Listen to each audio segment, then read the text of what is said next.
glowing out of that piece of wood or charcoal.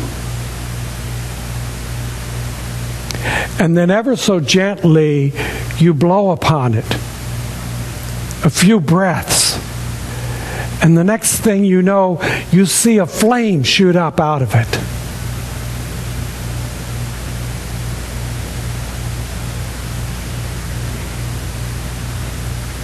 See that flame? You can open your eyes now.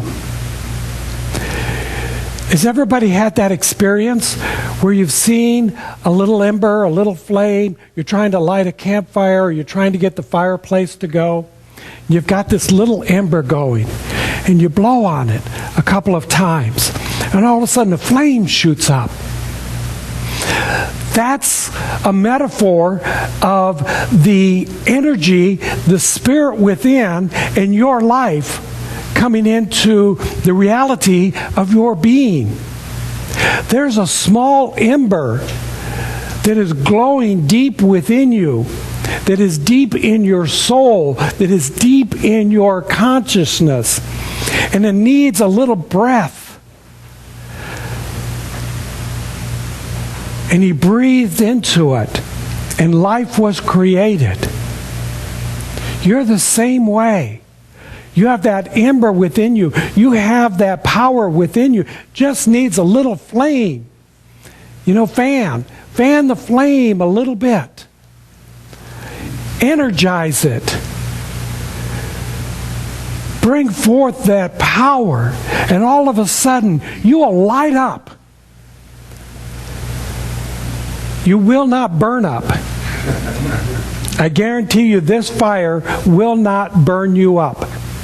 It's the same fire that was in the bush that Moses saw. The fire that illuminates but does not consume. Bring out that flame. Bring out that fire. And whatever you want to call it, enthusiasm or motivation or inspiration or deep love or your first love. It's all the same. It's that divine presence that is within you, that is already there. So think about it this way, and I'm going to call it God, because that's the term that I use. Use whatever works for you. But here's God, this infinite being, living in the presence of the eternal now, having this glorious bliss, and decides that in a thought, in a moment, wants to have experience, and knows that it has the power within to create an unlimited number of experiences. And so in that moment, this intelligence began to create an individualized ember that is unique and comes forth as you, and you, and you, and you, and you, and you, all of you. God is already there. We believe, we teach in this philosophy that God is everywhere. There is no place that it cannot be. So that ember is right there. And when that ember is fanned, the flame of consciousness begins to emerge, begins to evolve in this personality called you and me, and us and them, and we, all of us. The presence of God everywhere. We like to deny it. We like to get in the way of it. We like to say, well, I see God there, but I'm not sure that I see it over here. But it's there. It has to be, otherwise it could not be in existence. So in its thought, it said, existence. I believe that I will create. I will see myself as experience. And I will see myself as this individual or that individual. And he begins to move it forth. And then that individual begins to have the awareness that it is. So God sees God as God. And then God sees God as you. Or God sees God as me. And then I see me as God. I see you as God. It's all one and the same. There is no separation.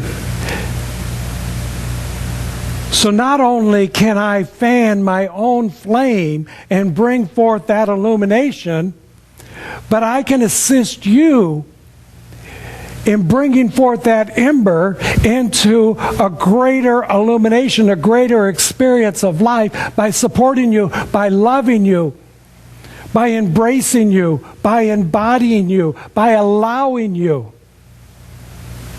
And I can also diminish it when I start to criticize, when I start to judge, when I start to put conditions or expectations on something. We do this in so many ways. I don't know why you didn't love me. I didn't know you wanted me to love you. You know, we make up these expectations all the time. Well, there's somebody. They must be important. They must be doing great things in the world. And all of a sudden they make a mistake. Well, I guess they weren't that important. That's our expectation. So we can easily diminish each other by the way we approach this light. And it's just like the ember, or in today's technology, it's like the light switch. On and off. On and off.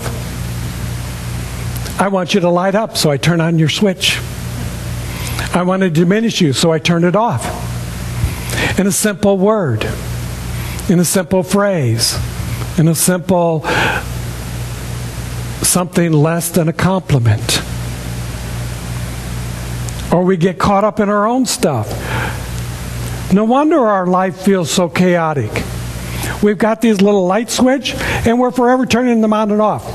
I'm on today, I'm off today. I'm on today, I'm off today. Yeah, it's crazy stuff. It's crazy making. There's a psychological teaching, and early on in my career, when I was studying and I didn't know what I wanted to be, I was studying Parks and Recreation because I wanted a job where I get paid for playing every day. I'm still doing that. I get paid for playing every day. But I had several minors. I actually had 4 different minors that I was working on, and one of them was psychology. So I was taking a number of psychology courses, and there was one that was about Abraham Maslow's hierarchy of needs. Are most of you familiar with his hierarchy of needs? Yeah. So basically he said, well, when I look at life, there's first of all, people have to get food, clothing, and shelter. Nothing else is going to happen in life until they reach that level. And then once they've reached that level, then they're going to move into, this idea of someplace along the way, I want to belong to something. I want to be a part of my family. I want to be a part of my group or my gang or my hood or whatever it is. I want to be a part of something. See, all of those people that are in different organizations, whether it's the Kiwanis or the Crips or Harley Davidson people, it's all because they just want to belong. Deep down,